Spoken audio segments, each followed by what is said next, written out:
अस्सलाम वालेकुम। एक दफ़ा का ज़िक्र है कि एक दादा के पोते थे।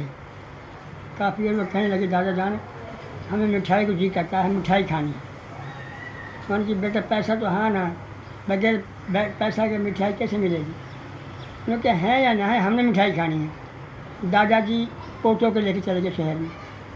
तो शहर में गए, एक मिठाई दुकान पर जाकर बोला, भाई मिठाई खिलाओ हमें। वो अंदर बैठ गए और बैठ के वो सबको मिठाई दे कर सामने रख दी। उन्होंने खूब शेर होकर मिठाई खाई। तो मिठाई खा ली। अब वो कहने लगे अब पैसे भी नहीं हैं और हलवाई तो हमें नहीं जाने देगा, मारेगा वो तो हमारे बगैर पैसों के नहीं जाने देगा। बहरहाल वो बूढ़न तरतीब लगाई कि मैं लेट जाता हूँ मंदिर चारपाई पर और तुमने रोना सुन कर देना। कहना तुम्हारी मिठाई में क्या जहर मिला है, क्या है, हमारा तो दादा जान को क्या हो गया है, हम तो जा रहे हैं थाने, तुम्हारी वो करवाएंगे। उसको ठीक है।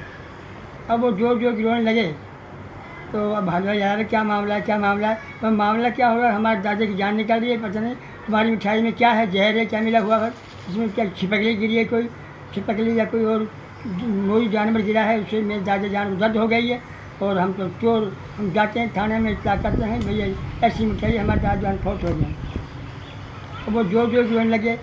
तो अब हलवाई ने उनकी मिन समझ रखी, खुदा के लिए किसी को मत बताना, ये मैं देता हूँ आपको 500 रुपया और 4 पैसे लिटाकर शाम को उसको ले जाना। जब शाम हो गई ईशा के बाद वो 4 पैसे को लेकर चले गए।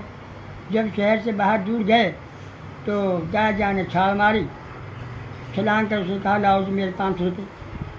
पोते से 500 रुपये लिए और 4 पैसे बेटों को दी और चलते बने। भैया इसने मिठाई खिलाई। अच्छा भैया ला।